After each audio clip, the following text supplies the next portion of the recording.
Hello, good morning students. Today we start our new chapter, that is the chapter number 19, excretory product and their elimination. First we take the introduction of this chapter. What excretion really means? Excretion का मतलब क्या होता है? So first थोड़ा सा इसका हम intro part करेंगे. Excretion. Excretion is removal of metabolic waste. Removal of metabolic waste from body. अब आप देखिए, अब हमने यहां पर क्या वर्ड लिया है? Metabolic waste. तो मेटाबॉलिक वेस्ट क्या होगा?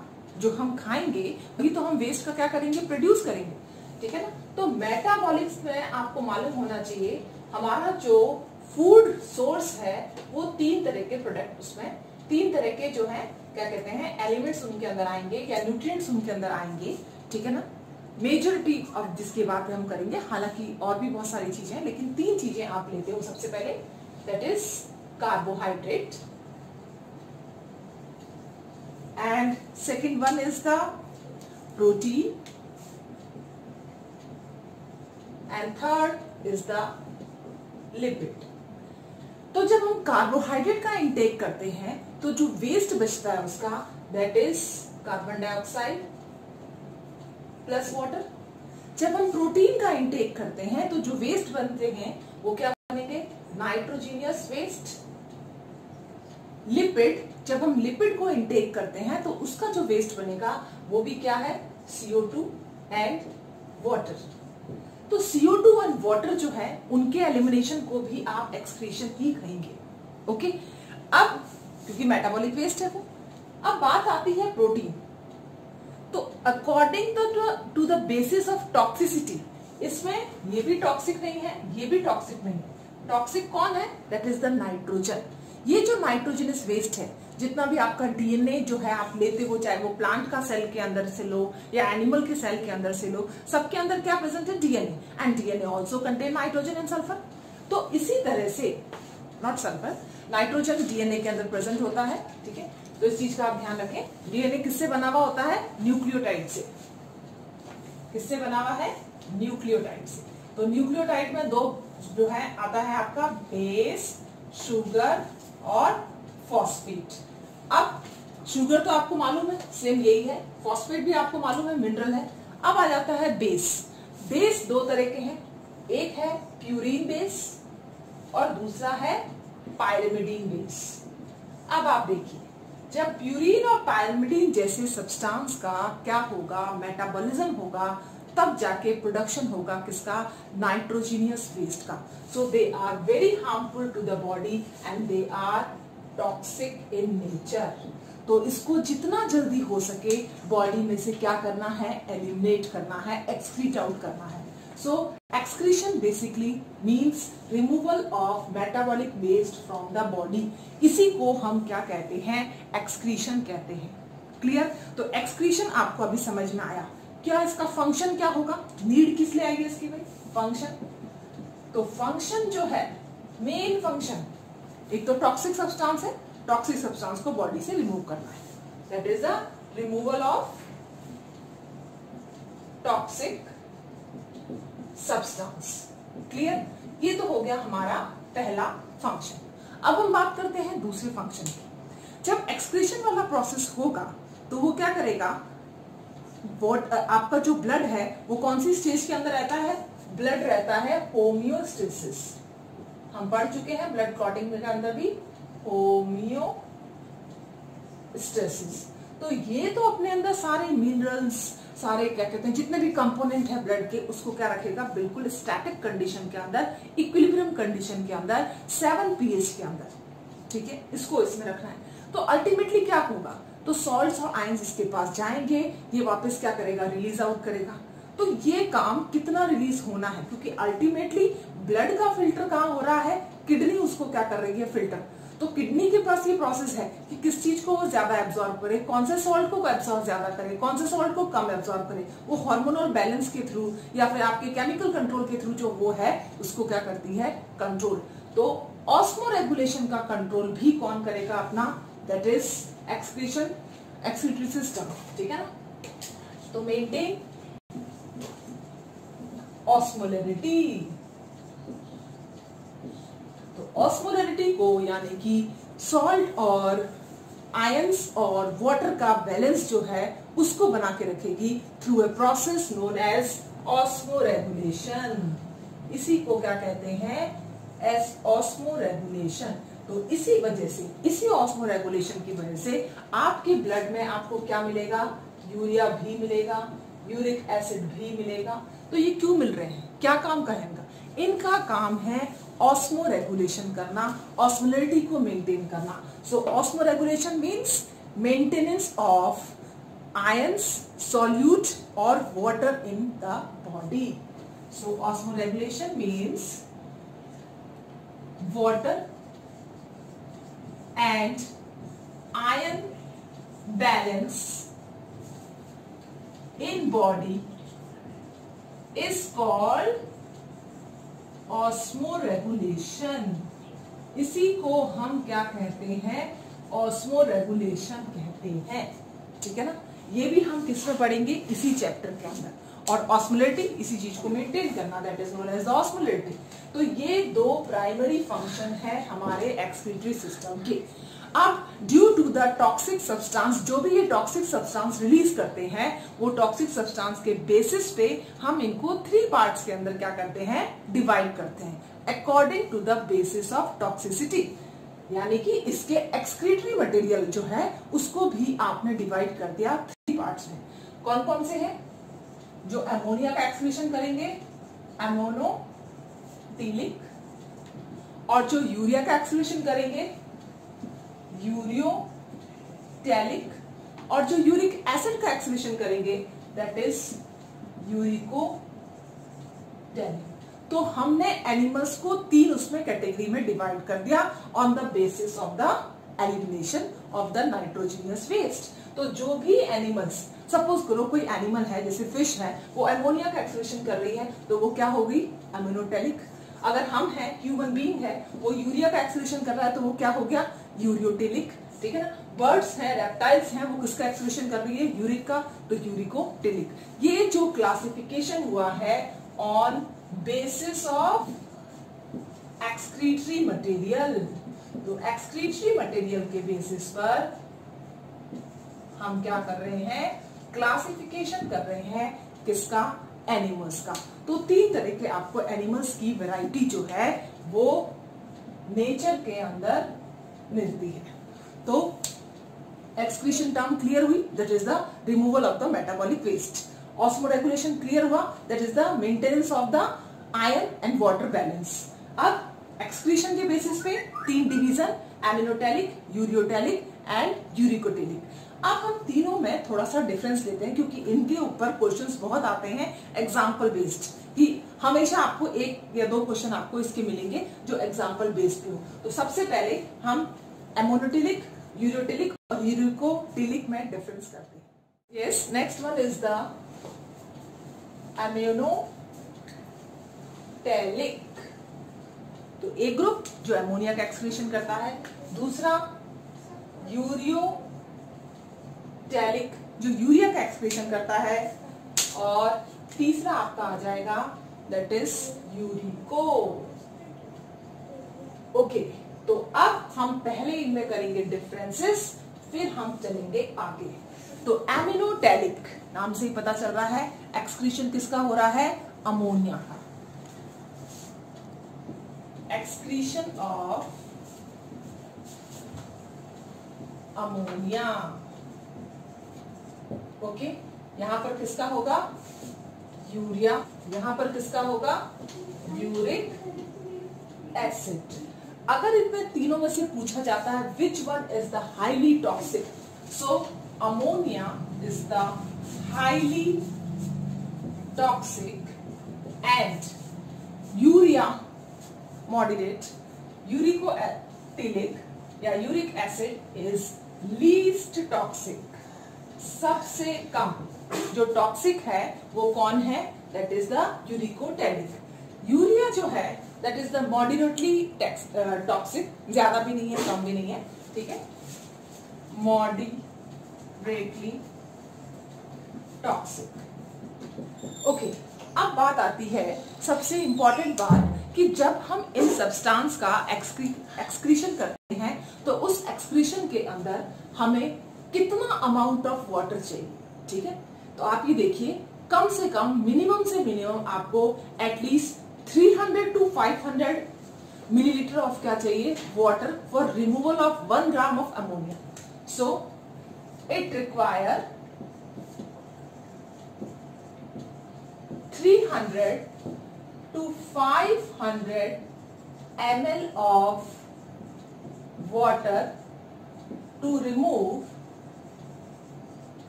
1 ml of ammonia.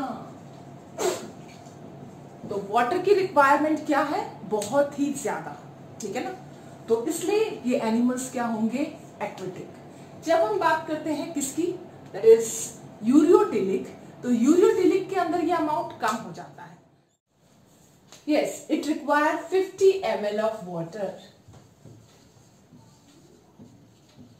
To remove 1 gram of urea. और सबसे कम, सबसे लिस्ट अमाउंट ऑफ वाटर जो चाहिए अप्रोक्सीमेटली 10 ml या उससे भी कम में काम चल जाएगा, that is uric acid. So 10 ml of water is required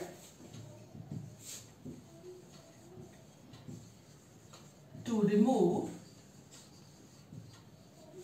1 gram of uric acid। Clear? हाँ जी। अब टॉक्सिसिटी आपने देख ली कि सबसे ज्यादा टॉक्सिक कौन है, पानी किसको ज्यादा रिक्वायर है। ओके, एक और इंपॉर्टेंट चीज, जिसके पास में पानी की रिक्वायरमेंट ज्यादा है, ठीक है ना, जो हाईली टॉक्सिक है, तो इनका फॉर्मेशन भी कहीं हो रहा होगा, ठीक है। इसके अंदर क्या हो रहा है, बेसिकली सभी के अंदर क्या है, दैट इज द नाइट्रोजन जो वेस्ट है, वो कौन सा वाला वेस्ट है, अमोनिया। अमोनिया को ही तो फॉर्म को हम चेंज कर रहे हैं यहाँ पर, ठीक है ना। तो इसके अंदर क्या होता है, लीवर के अंदर क्या होगा, डीएमिनेशन। इस चीज का ध्यान रखना, यहां पर हम अलग लिखेंगे, फॉर्म्ड इन लीवर, सबसे पहले ध्यान रखो, formed in liver through deamination, through deamination of, किसका होगा भाई, डीएमिनेशन अमीनो एसिड का, अमाइनो एसिड, ठीक है। तो ये तो हो गया डीएमिनेशन ऑफ एमिनो एसिड। ये भी कहां बनता है, लीवर में, फॉर्म्ड इन लीवर। क्लियर? लेकिन ये जो फॉर्म्ड हुआ है लीवर के अंदर, ये क्या होगा, डिटॉक्सिफिकेशन। यहां पर क्या हुआ है, डीएमिनेशन, यहां पर क्या होगा, detoxification of amino acid, detoxification of amino acid. आपका लीवर तुरंत इसको क्या करेगा, डिटॉक्सिफाई करेगा, क्योंकि लीवर जो है वो डिटॉक्सिफाइंग एजेंट है। जैसे ही आप कोई भी इस तरह का सब्सटेंस लोगे जो नाइट्रोजन, जिसके अंदर नाइट्रोजन ज्यादा प्रेजेंट है, वो आपकी बॉडी में हेपेटिक पोर्टल सिस्टम के थ्रू सबसे पहले कहां जाएगा, लीवर के पास में। लीवर उसके अंदर जल्दी से जल्दी उसको डिटॉक्सिफाई करेगा, because this one is highly toxic. तो हम इसको अपनी बॉडी में नहीं रख सकते, लेकिन अमोनिया तो बनेगा क्योंकि प्रोटीन हम ले रहे हैं, तो प्रोटीन के अंदर नाइट्रोजन आ रहा है। अब उसको तुरंत डिटॉक्सिफाई करेगा कौन, आपका लीवर। तो यहां पर डिटॉक्सिफिकेशन हो रहा है, यहां पर क्या हो रहा है, अमाइनो ग्रुप को ही रिमूव करा जा रहा है, डीएमिनेशन हो रहा है, ठीक है ना। तो इस चीज का ध्यान रखें। और यूरिकोटेलिक, यूरिकोटेलिक ये स्पेशली जो है आपको मालूम होना चाहिए, हमारे अंदर जो प्यूरिन और पायरिमिडीन बेस पेयर है, स्पेशली प्यूरिन बेस पेयर, उसके मेटाबॉलिज्म से क्या प्रोड्यूस होता है, यूरिक एसिड। सो ये फॉर्म होता है purine metabolism form uric acid. तो प्यूरिन तो हमारी बॉडी में भी है, तो प्यूरिन जब मेटाबॉलाइज होगा क्या प्रोड्यूस करेगा, uric acid. Yes, the most important NEET favourite question क्या आते हैं इसके एग्जाम्पल्स। तो अब आप ये बताइए, जब इतना ज्यादा पानी चाहिए इसको रिमूवल के लिए, तो कहां पर कौन से एनिमल के अंदर एक्सक्रीशन किससे होगा? अमोनिया से, दैट इज एक्वेटिक एनिमल्स। ठीक है ना। तो एक्वेटिक इनवर्टिब्रेट्स जो हैं, इसका सबसे पहला example first aquatic invertebrates. Okay, इसके अलावा और कौन कौन से एनिमल्स हैं जो अमोनिया का एक्सक्रीशन करते हैं? जैसे कि बोनी फिशेस,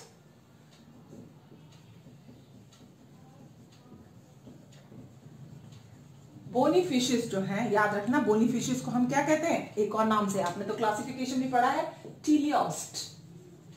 बोनी फिशेस का एक्सक्रीशन किसके थ्रू होता है? अमोनिया के थ्रू। तो जितने भी वाटर एनिमल्स हैं, इनवर्टिब्रेट्स स्पेशली, ठीक है ना, और फिश के अंदर भी बोनी फिशेस जो हैं एग्जाम्पल है किसका? अमोनिया का। हाँ जी, अब हम बात कर लेते हैं यूरियोटेलिक की। अच्छा, इसमें एक और एग्जाम्पल याद रखना आप, इसके अंदर टेडपोल जो होता है, लार्वा, ठीक है ना, टेडपोल लार्वा, वो भी किसका एक्सक्रीशन कर रहा है? अमोनिया का। ये है क्या? एम्फीबिया। और एक एग्जाम्पल है इसका, दैट इज द सैलेंडर। सैलेंडर आपने पढ़ा होगा, इसको यहां से हटा देते हैं। सैलेंडर, सैलेंडर क्या है बेटा? Tailed amphibian. इसके अंदर भी एक्सक्रीशन किससे होता है? That is ammonia. So these are the important one. Yes, next example आ जाते हैं अपने यूरिकोटेलिक में। यूरियोटेलिक के अंदर मैमल्स एज यूजुअल, जितने भी मैमल्स हैं वो सब के सब किसका एक्सक्रीशन करेंगे? यूरिया का। और मैमल्स के अलावा जो इलास्मोब्रैंकाई है, दैट इज कार्टिलेज फिश जिसे अपन कहते हैं, वो भी किसका एक्सक्रीशन करेगी? कार्टिलेजिनस फिश किसका एक्सक्रीशन कर रही है? दैट इज यूरिया का। ठीक है ना। तो ये कुछ एग्जांपल्स हैं किसके? यूरियोटेलिक के। अब आ जाता है आपका यूरिक एसिड। तो यूरिक एसिड सबसे ज्यादा या किन किन एनिमल्स के अंदर एक्सक्रीट आउट होता है? कौन सा है पहला एग्जांपल? इंसेक्ट्स। दूसरा एग्जांपल रेप्टाइल्स। तीसरा example, yes, which one? That is the third. कौन सा रह जाएगा आपका? Insecta, reptiles, birds. इन सब के अंदर किसका एक्सक्रीशन हो रहा है? दैट इज यूरिक एसिड का। ओके, तो प्लीज रिमेंबर, ये तीनों जो हैं क्या कर रहे हैं? अलग अलग जो है नेम है on the basis of their excretion. Okay बेटा। Yes, the next one is the osmolarity. Osmolarity क्या होती है? अपन ने पढ़ लिया था ऑस्मोरेगुलेशन। वाटर और आयन बैलेंस को हम कहते हैं osmoregulation.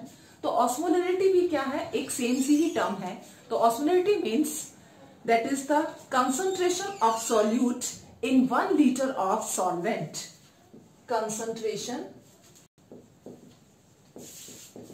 of ions or solute in 1 liter of solvent called osmolarity. Osmolarity को हम किस में मेजर करते हैं? ऑस्मोलैरिटी को हम मेजर करते हैं मिली ऑस्मोल पर लीटर। ठीक है। तो मिली ऑस्मोल पर लीटर के हिसाब से अगर हमसे पूछा जाता है कि हमारी ऑस्मोलैरिटी कितनी है, हमारे ब्लड की ऑस्मोलैरिटी कितनी है, तो हमें ये मालूम होना चाहिए हमारे ब्लड की ऑस्मोलैरिटी जो होम्योस्टैसिस रहता है कितनी है? 300 मिली ऑस्मोल पर लीटर। क्लियर? अब उसके अलावा अगर हम बात करते हैं सी वाटर की, ठीक है, सी वाटर की, तो सी वाटर की ऑस्मोलैरिटी कितनी होती है? 1000 मिली ऑस्मोल पर लीटर। तो ये क्या है? ऑस्मोलैरिटी। तो हम ये मान के चलते हैं कि 1 लीटर जो हमारा ब्लड है उसके अंदर कितनी ऑस्मोलरिटी होगी, 300। अगर 300 से ऊपर हुआ तो पीएच क्या हो जाएगा, यानी कि जो भी है एसिडिक वगैरह, उससे क्या हो जाएगा, पीएच चेंज। पीएच चेंज तो आपका होम्योस्टेसिस यानी कि जो इंटरनल बैलेंस है ब्लड का वो भी क्या हो जाएगा, change, and that affects the internal organs of your body. Yes, तो on the basis of osmolarity हम एनिमल्स को फर्दर डिवाइड कर रहे हैं 2 ग्रुप में। One is the osmo कन्फर्मर and second one is the osmoregulator. Osmo कन्फर्मर जो अपने body के अंदर जो सॉल्वेंट है या वाटर है या ब्लड है उसको किस पे मेंटेन कर रहे हैं, according to the environment.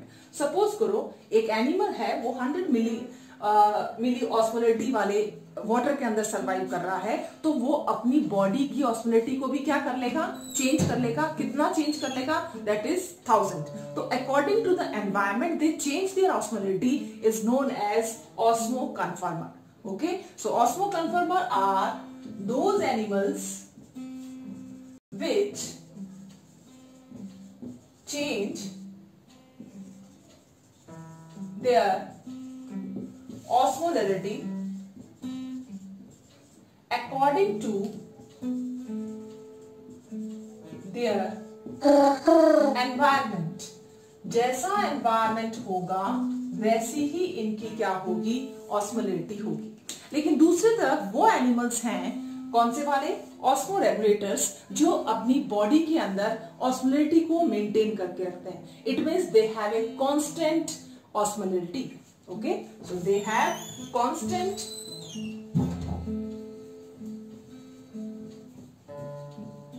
osmolarity. They never change their osmolarity according to the environment. तो इनकी ऑस्मोलरिटी क्या रहेगी, हमेशा कांस्टेंट रहेगी। कांस्टेंट के लिए इसको क्या करेंगे, रेगुलेट करेंगे। तो रेगुलेशन के लिए क्या करते हैं, एनर्जी को यूज में लेते हैं। ठीक है ना, एनर्जी को अगर हम ये पूछते हैं कि भाई ऑस्मो कन्फर्मर को ज्यादा एनर्जी खर्च करनी पड़ेगी, एक्सपेंडिचर करना पड़ेगा कि ऑस्मो रेगुलेटर, तो कौन ज्यादा एनर्जी का यूज कर रहा है, osmo regulator. So they use their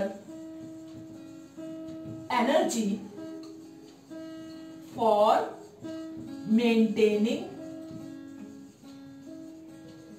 osmolarity। तो osmolarity को मेंटेन करने के लिए ये क्या कर रहे हैं, एनर्जी यूज कर रहे हैं। तो इनका एनर्जी रिक्वायरमेंट क्या होगा, ज्यादा।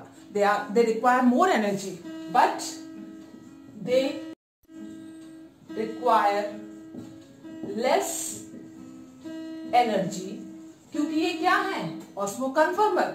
ये तो अपने आप को अकॉर्डिंग टू द एनवायरमेंट क्या कर रहे हैं, चेंज कर रहे हैं। तो इस कंडीशन के अंदर इनके पास में ज्यादा एनर्जी खर्च नहीं होगी। लेकिन इन एनिमल्स को अपनी एनर्जी को क्या करना पड़ेगा, यूज करना पड़ेगा। एक्टिवली यूज करेंगे तब जाकर ये अपने आप को मेंटेन कर पाएंगे। So which require more energy, that is the osmoregulator. अब हम इसको ग्राफिकल प्रेजेंटेशन के फॉर्म में देखते हैं। तो अगर हम इसका ग्राफ बनाएंगे ऑस्मो कन्फर्मर का, तो ऑस्मो कन्फर्मर का ग्राफ जो है किस तरह से बनेगा, यानी कि अकॉर्डिंग टू द एनवायरमेंट ही अपने आप को चेंज कर रहे हैं। तो जैसे जैसे एनवायरमेंट चेंज होगा इनके अंदर क्या आएंगे, चेंजेस।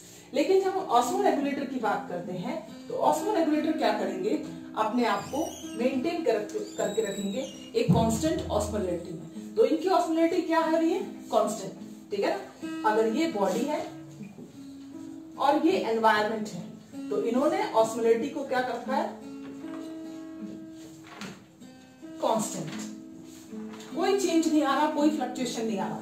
लेकिन इस कंडीशन के अंदर यहां पर क्या हो रहा है, चेंज आ रहा है। तो सपोज ये एनवायरमेंटल कंडीशन है और ये बॉडी का ब्लड या जो भी सॉल्वेंट है उसको हम लेंगे। तो जैसे जैसे एनवायरमेंट में चेंज आएगा ये भी अपने आप को क्या करेंगे, चेंज करते रहेंगे। तो इनकी ऑस्मोलरिटी क्या हो जाएगी, चेंज होती रहेगी। ठीक है ना। So this is the basic reason behind the osmo कन्फर्मर and osmo regulator. Third group is partial osmo conformer. अब आप देखिए इस पार्शियल ऑस्मो कन्फर्मर के अंदर क्या होता है, ऐसे एनिमल्स जो अपने आप को क्या कर रहे हैं, रेगुलेट भी कर रहे हैं और जो है अकॉर्डिंग टू एनवायरमेंट में भी रह रहे हैं, इस तरह की जो बीच वाली कैटेगरी है, ठीक है, इसको हम इस तरह से समझेंगे जैसे ये अपन ने लिया, this one is the blood और ये हो गया एनवायरमेंटल कंडीशन। तो कुछ एनिमल्स तो आपको मालूम है, this is known as osmo conformer, ये अपन कर चुके हैं। इसको अपन ने क्या कहा था, ऑस्मो रेगुलेटर। अब आप देखिए कुछ ऐसे एनिमल्स हैं जो इन दोनों की तरह बिहेव करते हैं। कैसे? फॉर एग्जाम्पल, पहले तो वो बिहेव करेंगे एज ए ऑस्मो कन्फर्मर, फिर ये बन जाएंगे ऑस्मो रेगुलेटर। तो ये दोनों प्रोसेस एक साथ जिसकी बॉडी के अंदर होंगे, that is half osmo कन्फर्मर and half osmo regulator. इस वाली स्टेज को आप क्या कहेंगे, partial osmo conformer. Clear? Having both, कौन कौन सी स्टेज आ रही है इसमें, that is conformer as well as regulator. Osmo कन्फर्मर and osmo regulator. Clear? इसी को हम क्या कहते हैं, पार्शियल ऑस्मो कन्फर्मर। तो भाई ऐसे कौन कौन से एनिमल्स हैं जो ये शो करते हैं, ये शो करते हैं इलास्मोब्रेंकाई। इलास्मोब्रेंकाई आप पढ़ चुके हैं एनिमल किंगडम के अंदर। जो शार्क फिश होती हैं, जो रे फिश होती हैं, वो इसका बेस्ट एग्जांपल है। कार्टिलेज फिश जिसको अपन कहेंगे शार्क, रे, ये सब किसका एग्जांपल है, दैट इज इलास्मोब्रेंकाई। अब ऑस्मो रेगुलेटर कौन है, जितने भी वर्टिब्रेट्स हैं वो सब क्या हैं, ऑस्मो रेगुलेटर। ऑल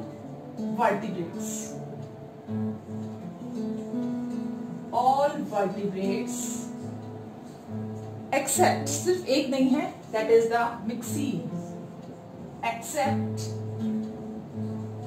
मिक्सीन, जिसको हम क्या कहते हैं, हैग फिश भी कहते हैं।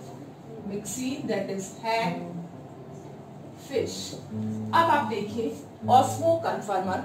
ऑस्मो कन्फर्मर कौन से एनिमल्स होंगे, जितने भी इनवर्टिब्रेट्स हैं, ऑल इनवर्टिब्रेट्स प्लस कौन सी वाली फिश, हैग फिश, जो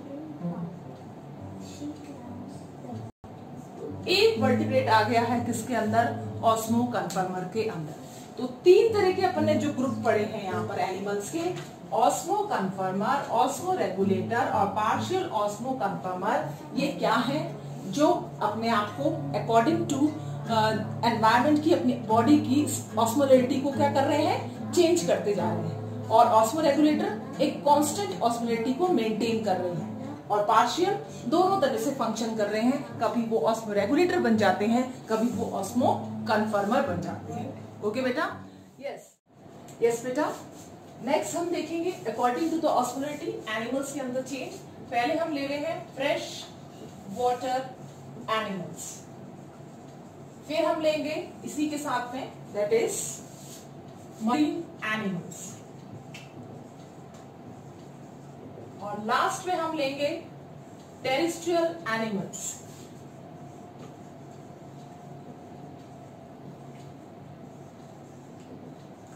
अब इन एनिमल्स के अंदर क्या क्या अडेप्टेशन होगी उसको हम लेंगे। एक चीज क्लियर हो रही है, यहां पर मीडियम कैसा है, हाइपोटोनिक। यहां का मीडियम कैसा है, हाइपरटोनिक। यहां पर सरफेस एरिया की प्रॉब्लम आ रही है, यहां पर सरफेस एरिया क्या हो जाएगा, बहुत ज्यादा, ठीक है ना, लार्ज सरफेस एरिया। इसको भी करेंगे, लेकिन सबसे पहले आ जाते हैं हम फ्रेश वाटर एनिमल्स के अंदर। अगर कोई एनिमल फ्रेश वाटर बॉडी के अंदर है तो मीडियम कैसा है उसका, दैट इज हाइपोटोनिक। और ये एनिमल है, इसका कैसा होगा, हाइपर टॉनिक। क्लियर। तो मीडियम यहां पर क्या हो गया है, अंदर का क्या है हाइपरटॉनिक और बाहर का क्या है हाइपोटॉनिक। अब ऑस्मोसिस कैसे होता है, from higher concentration to lower concentration. किसका, सॉल्वेंट का, सॉल्यूट का नहीं, ठीक है। तो यहां पर मूवमेंट होगा, movement of solvent from higher concentration to lower concentration. अब आप देखिए पानी किसके पास ज्यादा है, हाइपो में वाटर का होगा, हाइपोटोनिक के अंदर वाटर की कंसंट्रेशन क्या होगी, दैट इज मोर वाटर। अब हाइपरटोनिक मीडियम के अंदर पानी क्या होगा, लेस वाटर। और मूवमेंट आपको मालूम है, मूवमेंट कहां से हो रहा है, from high concentration to low. तो मोर बाहर है और अंदर क्या हो रहा है, कम। तो वाटर की एंट्री क्या हो जाएगी, एनिमल के पास। तो वाटर क्या हो गया, एंटर हो गया। क्या problem I, that is the more intake of water, body क्या हो जाएगी, स्वेलिंग, ठीक है ना। जो भी सेल होगा वो भी क्या हो जाएगा, swell. So there is swelling of cell। इस कंडीशन के अंदर जो एनिमल्स रहते हैं उनकी बॉडी में क्या क्या अडेप्टेशन होगा। पहला अडेप्टेशन, ज्यादा वाटर इनटेक उनकी बॉडी के अंदर ऑटोमेटिकली हो रहा है। तो इस तरह के एनिमल्स को पानी पीने की कोई जरूरत नहीं है, ठीक है। They never drink water, they never drink water, क्योंकि ऑब्वियसली पानी बॉडी के अंदर वैसे ही बहुत ज्यादा पहुंचा है। जब ज्यादा पानी जाएगा तो ज्यादा यूरिन जो है वो पास आउट होगा, लेकिन यूरिन की कंसंट्रेशन क्या रहेगी, कम, क्योंकि बॉडी के अंदर क्या हो गया है, ज्यादा वाटर आ गया है। और ज्यादा वाटर में ज्यादा अमाउंट ऑफ वाटर जो है बॉडी से रिमूव आउट हो रहा है, तो ज्यादा अमाउंट के साथ में कुछ आयंस का भी लॉस जो है वो होगा। तो यूरिन कैसा हो गया, हाइपोटोनिक, यूरिन इज हाइपोटोनिक। इस कंडीशन के अंदर जब उसकी सॉल्यूट्स का लॉस हो रहा है, तो अगर बॉडी के अंदर लगातार सॉल्यूट का लॉस होता जाएगा तो बॉडी स्ट्रेस कंडीशन के अंदर आ सकती है। तो इस स्ट्रेस कंडीशन को रिमूव करने के लिए ये अपनी बॉडी के अंदर क्या करते हैं, एक स्पेशल सेल्स रखते हैं जिनको हम क्या कहते हैं, ionocytes. Okay, so they have special cell called ionocytes to absorb solutes। तो ये इस तरह से solutes जो है क्या करेंगे, एब्सॉर्ब करेंगे और अपनी बॉडी को इक्विलिब्रियम स्टेट के अंदर मेंटेन करके रखेंगे, ठीक है। तो इस तरह के एनिमल्स जो है फ्रेश वाटर एनिमल्स अपनी ऑस्मोलिटी को मेंटेन कर रहे हैं। नेक्स्ट हम मूव करते हैं किसकी तरफ, मरीन एनिमल्स। अब ये वाटर बॉडी है, ये एनिमल है, कंसंट्रेशन क्या है यहां पर बताइए, बाहर क्या है, दैट इज हाइपरटोनिक। बॉडी क्या होगी, हाइपोटोनिक। पानी किसके पास ज्यादा, सॉल्वेंट किसके पास ज्यादा है, ऑब्वियसली जो हाइपो होगा उसके पास में मोर वाटर, हाइपर होगा लेस वाटर। अब आप बताइए मूवमेंट कैसे होगा वाटर का, from higher concentration to lower concentration. तो हायर कंसंट्रेशन तो ऊपर है, ठीक है। तो आप ये देखेंगे कि एनिमल की बॉडी में से वाटर जो है ऑटोमेटिकली क्या हो जाएगा, लूज होगा। क्या प्रॉब्लम आएगी, इस तरह के एनिमल्स जो सी वाटर के अंदर रहते हैं उनकी बॉडी को श्रिंकिंग के चांसेस ज्यादा रहते हैं। तो हियर सेल श्रिंक्स। तो अपनी बॉडी को श्रिंकेज से बचाने के लिए ये क्या करेंगे, वाटर इनटेक ज्यादा करेंगे, ठीक है ना। So they drink water, drink water. जब ये पानी पिएंगे तो पानी इन्होंने पिया, तो पानी पीने के बाद में यूरिन जो पास आउट होगा उसकी कंसंट्रेशन क्या होगी, ज्यादा, क्योंकि वैसे भी ये कौन से मीडियम के अंदर रह रहे हैं, सॉल्टी मीडियम के अंदर। अब सॉल्टी मीडियम को जब इन्होंने इंटेक करा है, इंटेक करने के बाद में यूरिन का सिक्रीशन एक तो कम करेंगे, बिकॉज ये अपनी बॉडी से क्या कर रहे हैं, चांसेस होगा इनका कि वो क्या हो जाए, सॉल्ट जो है इनकी बॉडी से रिमूव हो। तो सॉल्ट रिमूव हो रहे हैं, वो कौन सी उस कंसंट्रेशन में होंगे, ज्यादा कंसंट्रेशन के अंदर, ठीक है। So that is higher concentration of salts in urine, it is known as hypertonic urine. तो यूरिन कैसा हो गया, हाइपरटोनिक यूरिन। तो यहां पर यूरिन का जो है कंसंट्रेशन क्या हो गया है, ज्यादा। Yes, they remove cells, solutes or ions from gills or ions from gills to outside the body। तो इनकी बॉडी के अंदर यहाँ पर आयनोसाइट सेल्स जो क्या कर रहे थे, आयंस को एब्सॉर्ब कर रहे थे, यहाँ पर आयंस को रिमूव करा जाता है via gills. So that is the basic difference between the ionocytes of fresh water animals and marine animals. अब आ जाते हैं हम टेरेस्ट्रियल एनिमल के अंदर। टेरेस्ट्रियल एनिमल चाहे कोई भी हो, फॉर एग्जाम्पल ह्यूमन बीइंग को अगर हम लेते हैं तो लार्ज सरफेस एरिया इसकी सबसे बड़ी प्रॉब्लम है। इसका जो सरफेस एरिया है उससे वाटर का लॉस हो सकता है, ठीक है ना। तो वाटर के लॉस को बचाने के लिए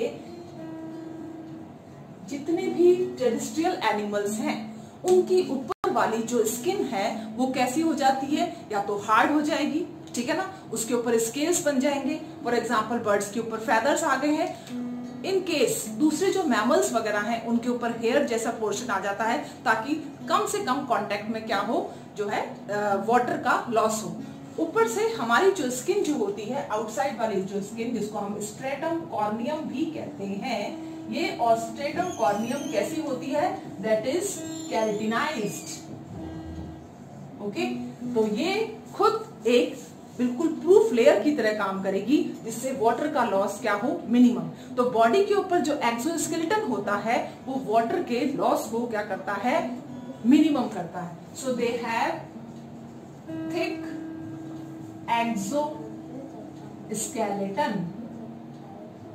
skeleton, okay.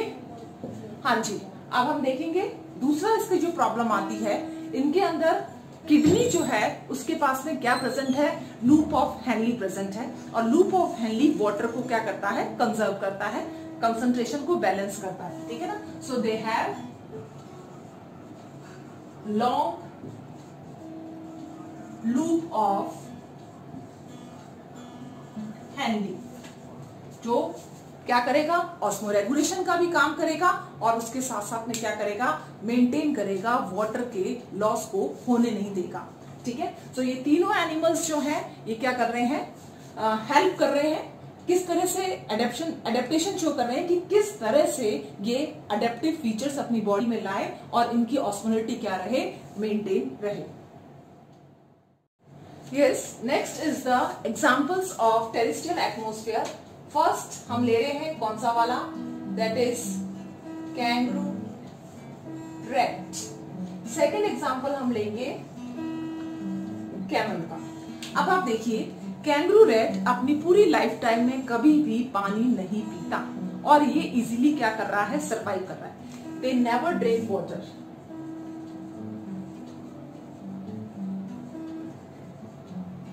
Water in their whole life, पूरी जिंदगी में कभी भी ये पानी नहीं पीता, फिर भी ये सरवाइव करता है। और कौन सी कंडीशन में रहते हैं, मोस्टली ये जीरोफाइटिक कंडीशंस के अंदर आपको इस तरह से मिल जाएंगे, ठीक है। जहां पर सूखा भी रहता है वहां पर भी मेंटेन कर लेते हैं अपने आप को इजीली।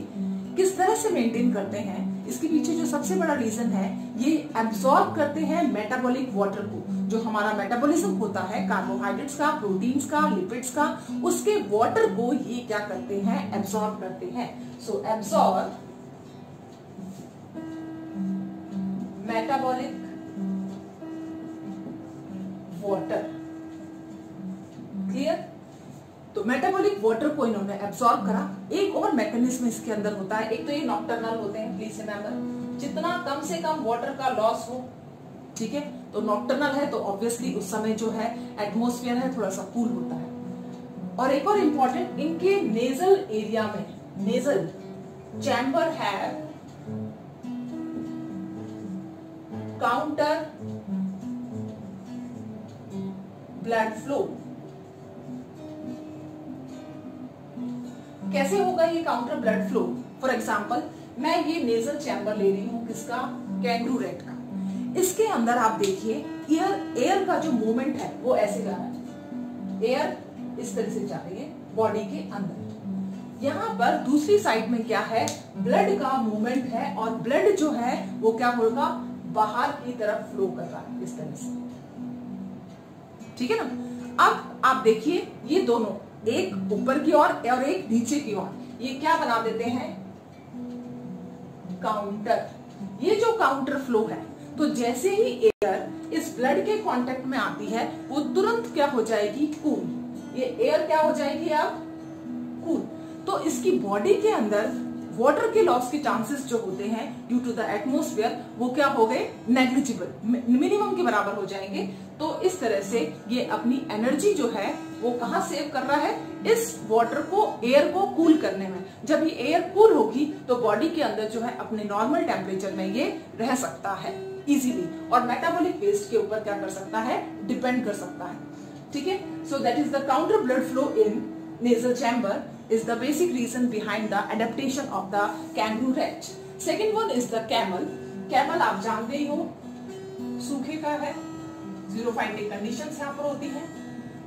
कैमल अपने आप को सरवाइव कर लेता है काफी लंबे समय तक, क्योंकि ये क्या करता है? एट ए टाइम, एक समय में बहुत सारा पानी पी सकता है, ठीक है ना। ड्रिंक लॉट ऑफ वाटर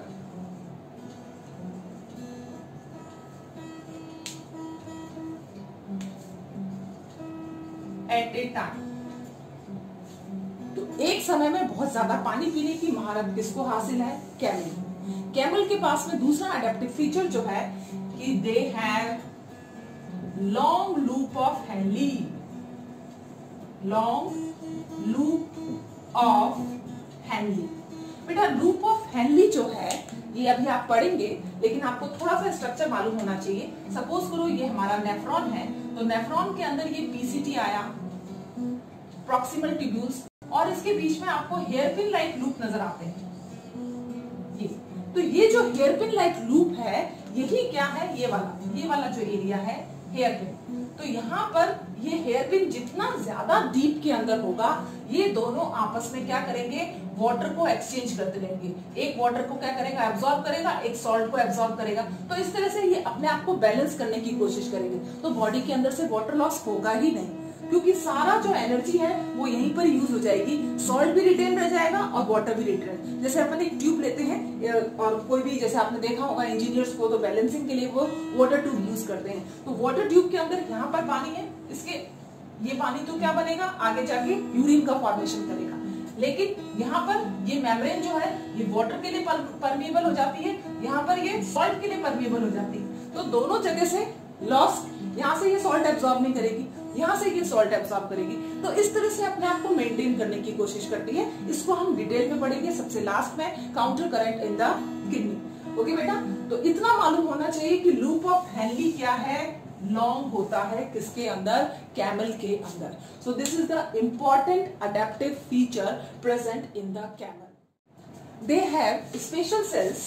इनके पूरा इंटेस्टाइन जो जीआईटी है, उस पूरे जीआईटी के अंदर एक स्पेशल सेल्स प्रेजेंट होते हैं।